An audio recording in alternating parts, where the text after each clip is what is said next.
होते हैं, 3 भेद होते हैं। कितने होते हैं वाक्य के? 3।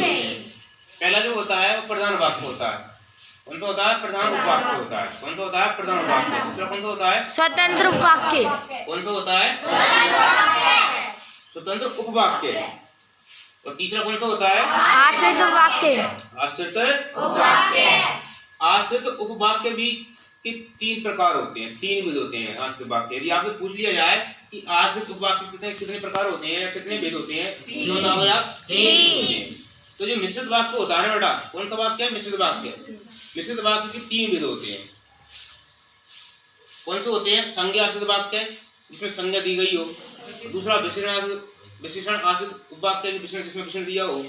और तीसरा होता है क्रिया विशेषण, यानी क्रिया भी विशेषण दिया हो। क्रिया विशेषण मतलब क्रिया की विशेषता बताने वाले कहलाते हैं, क्रिया विशेषण कहलाते हैं। तो ये 3 होते हैं क्रिया विशेषण उपवाक्य। इस प्रकार से ये मिश्रित वाक्य के 3 भाग हैं, 3 भाग होते हैं, जिसको हम आश्रित वाक्य मानते हैं। यानी कि जो मिश्रित वाक्य होता है, जिसमें एक प्रधान उपवाक्य होता है और अन्य क्या होते हैं? आश्रित उपवाक्य होते हैं। उन्हीं का बोलते हैं हम, उसे हम मिश्रित वाक्य कहते हैं। और जो किससे जुड़ा होता है?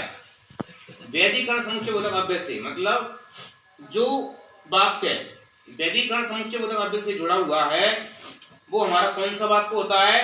मिश्रित वाक्य होता है। कौन सा वाक्य होता है हमारा? मिश्रित वाक्य। मिश्रित वाक्य बोल दो या उसको मिश्र बोल दो, बात एक ही है। ठीक है, दोनों तरफ उसको लिखा जाता है मिश्र वाक्य, इस प्रकार से।